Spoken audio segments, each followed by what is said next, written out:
Why the kingdom of Darius, conquered by Alexander, did not rebel against the successors of Alexander at his death.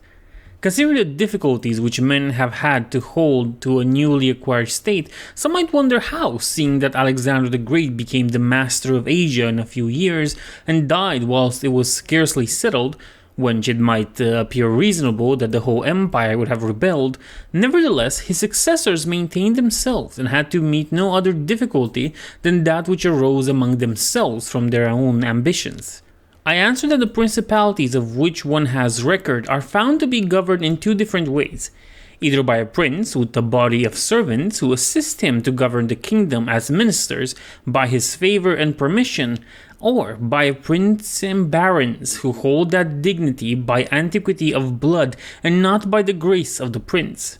Such barons have states and their own subjects who recognize them as lords and hold them in a natural affection.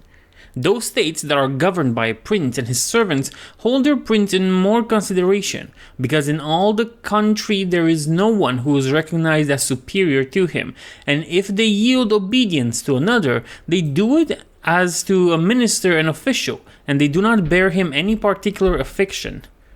The examples of these two governments in our time are the Turk and the King of France.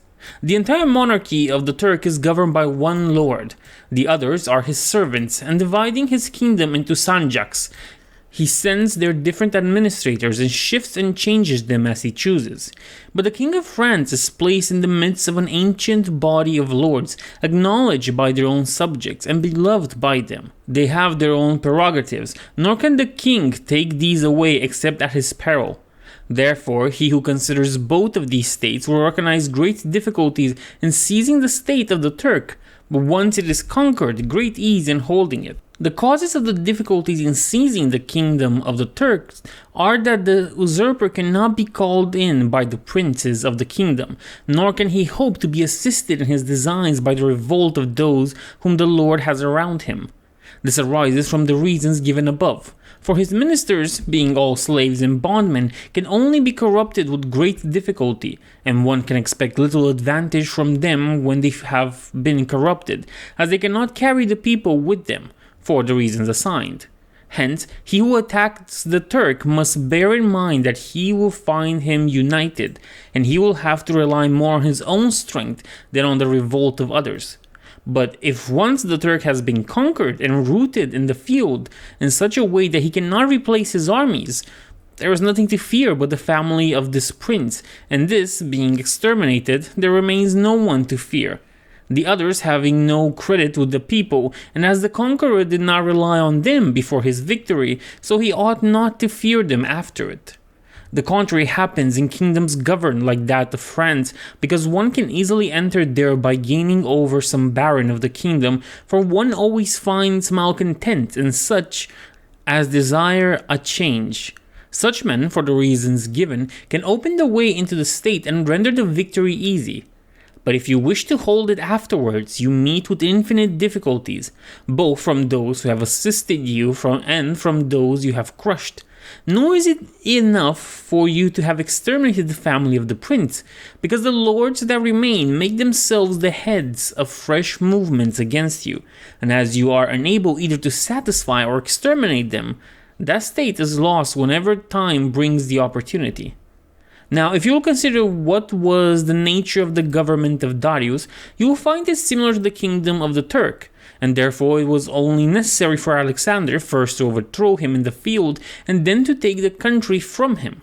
After which victory, Darius being killed, the state remained secure to Alexander for the above reasons. And if his successors had been united, they would have enjoyed it securely and at their ease, for there were no tumults raised in the kingdom except those they provoked themselves.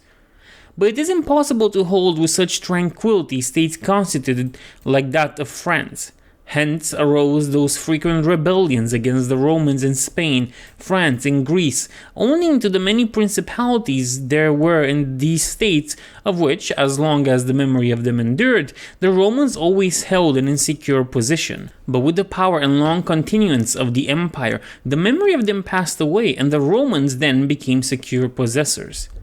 and when fighting afterwards amongst themselves, each one was able to attach to himself his own parts of the country according to the authority he had assumed there, and the family of the former lord being exterminated, none other than the Romans were acknowledged. When these things are remembered, no one will marvel at the ease with which Alexander held the empire of Asia, or at the difficulties which others have had to keep an acquisition, such as Pyrrhus and many more. This is not occasioned by the little or abundance of ability in the conqueror, but by the want of uniformity in the subject state.